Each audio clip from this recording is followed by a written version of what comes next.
sa makeup group ni Jam Leviste kung saan po ilo-launch ang kanyang dalawang songs ngayon dito.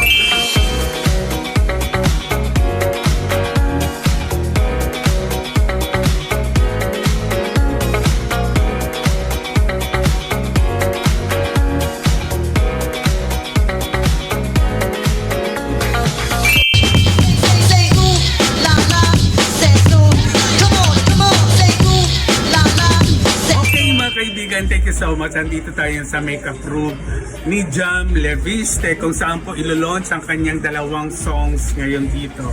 At syempre pa yan, tuloy-tuloy ang kanilang pagpapaganda. Pero maganda naman to batang to, hindi na kailangan. At syempre kasama natin dito ang kanyang dakilang mami. Ayan. Dito lang po yan sa Ulala Stats at mamaya talaga ay mapapanood natin ang mga ganap dito. But for the meantime, magba-backstage story muna tayo. At ito nga po, kanina pa yan. At 3 beses yung, abangan nyo 3 beses yung magbibihis ng damit. Ganun sa karami ng damit. Diba? Yan. So, final touch na yan si Jam. Ayan po si Jam. Ayan. Diba? Ayan. Dito lang yan sa Ulala Stats. Ayan po. Nag-touch na kami. Ayan. Ako para sa'yo'y ganun.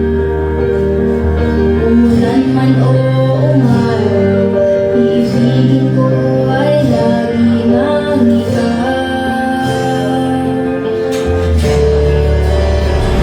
Awit ng puso ko ay ang pag-ibig mo, pag-ibig ko sa'yo ay di magbabago.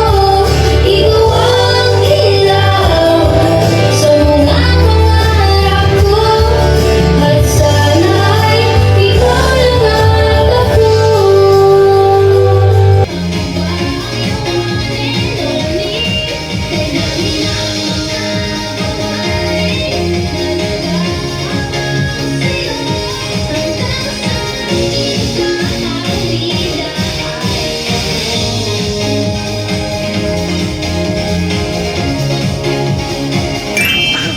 Okay, thank you for this time.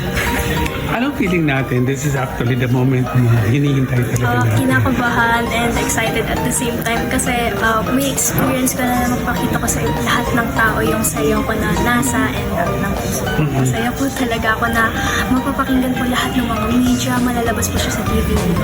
Oh, at saka talagang parang ibang-iba yung mga kasuotan mo, pati mga damit mo, di ba? What do you expect right after pag nilabas na natin dito, itong Awit ng Puso and then Nasa, di ba? What do you expect? Sa palagay mo, this will be talaga the right vehicle for you para ma-hit mo talaga yung What tune. I expect po talaga is madami pong mga bata, madami pong mga adult na makikinig sa music ko. Lalo po yung Nasa, feeling ko talaga papatok po siya kasi pampipa po siya eh. Pambata po talaga siya. So I'm really sure na lahat po ng mga tao po sa akin. Alam, believe din ako sa'yo na kahit sabihin natin na may typhoon Maymay o kahit wala na si Maymay yan, and yet meron pa ulit na masa-masa naman pa lang, di ba? Pag-isip mo kaninang umaga, ano yung feeling mo? Ano yung dinasal mo? Sana po maging successful po yung aking pag-media launch po today and sana po lahat po talaga ng mga tao magustuhan po yung kanta. That's all. Palagay ko magugustuhan mo talaga nila, di ba? At saka yung very supportive ang family mo, no? Sa lahat ng bagay, no? I see. So yun, anong message mo sa kanila? Ang message ko po sa kanila is salamat sa pagsuporta sa akin at salamat rin dahil ginawa niyo lahat para ma-achieve ko itong career na to. Of course, and you will achieve it talaga. Dito lang yan sa Ulala Stats. Yeah.